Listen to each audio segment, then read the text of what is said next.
आज हम लोग देखने वाले हैं होलो सेक्शन के फॉर्मूले। ठीक है, होलो सेक्शन के फॉर्मूले और उसके बाद दूसरे सम्स देखेंगे। सबसे पहले होलो सेक्शन मतलब क्या होता है। ये एक रेक्टेंगुलर है। ठीक है, तो मानो इसके आउटर डायमेंशन को मैंने नाम दिया कैपिटल बी और डेप्थ को नाम दिया कैपिटल डी। और ये जो इनर बॉक्स है, इनर डायमेंशन को हम नाम देंगे small b and small d. Hollow portion मतलब ये पूरा पोर्शन हॉलो है। इसका मतलब हमें इसी सेक्शन का क्या निकालना है, स्ट्रेसेस कैलकुलेट करना है, सिर्फ और सिर्फ इसी सेक्शन के। तो यहाँ पर अगर मुझे आई एक्सिस और आई वाई वाई कैलकुलेट करना है, सबसे पहले दो एक्सिस है। यहाँ पर एक एक्स एक्सिस है और वर्टिकल में है वाई एक्सिस। करेक्ट। अगर आई एक्स एक्स कैलकुलेट करना है तो हमने कैसे फॉर्मूला याद रखा था। एक्स एक्सिस कौन से सेक्शन को कट कर रही है, डी को कट कर रही है। पर मुझे ये होलो पोर्शन का मूवमेंट ऑफ इनर्शिया नहीं चाहिए, सिर्फ और सिर्फ शेडेड पोर्शन का चाहिए। तो मैं क्या करने वाली हूँ, बड़े वाले रेक्टेंगुलर में से छोटा वाला रेक्टेंगुलर का मोमेंट ऑफ इनर्शिया माइनस करने वाली हूँ। तो आई एक्सिस डी को कट कर रहा है तो फॉर्मूला क्या आएगा, बी डी क्यूब बाय 12।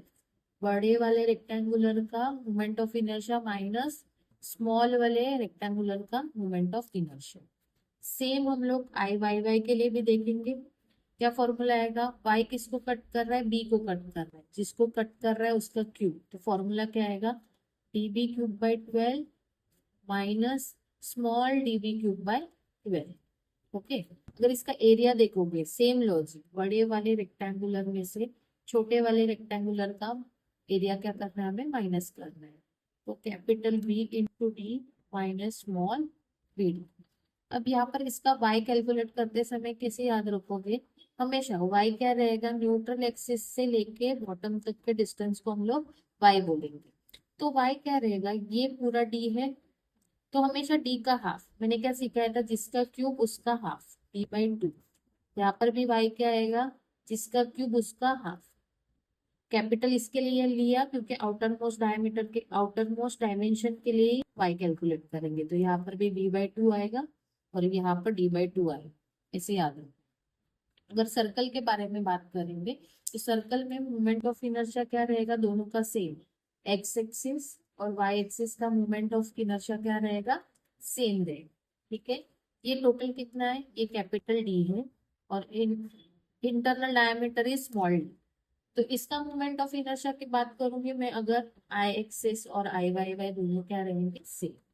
कैसे लिखेंगे, फिर से π/64 बड़े वाले स्क्वायर, बड़े वाले सर्कल के मोमेंट ऑफ इनर्शिया से छोटा वाला circle of moment of inertia minus करो। तो इसमें π/64 दोनों में कॉमन है।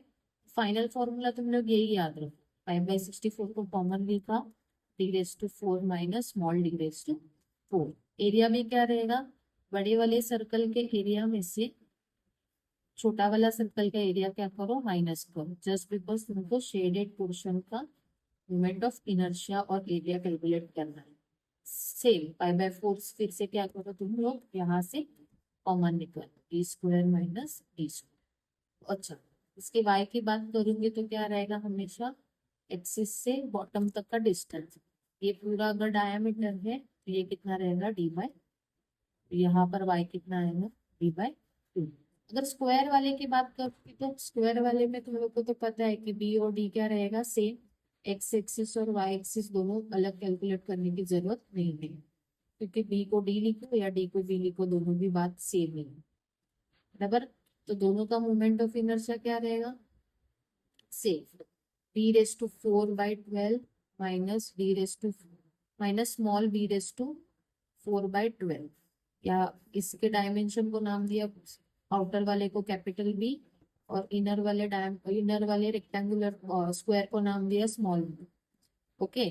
y क्या रहेगा, जिसका रेस्ट टू 4 उसका हाफ, और एरिया क्या रहेगा, b कैपिटल स्क्वायर में से छोटे वाले स्क्वायर का एरिया माइनस। ठीक है। तो ये है इसका पूरा फॉर्मूला। अगर मुझे सम के बारे में बात करूं मैं, सम के बारे में, तो यहाँ पर एक सम है, ये क्वेश्चन पेपर में आया हुआ सम है। क्वेश्चन पेपर में आया हुआ समय इसमें क्या बोला है कि हॉलो सर्कुलर कॉलम। सबसे पहले जान लो कि वो सर्कुलर सेक्शन कैसे है, हॉलो। दो चीज बता दिया उन्होंने, हॉलो भी है और सेक्शन कैसे है, सर्कुलर है। ठीक है।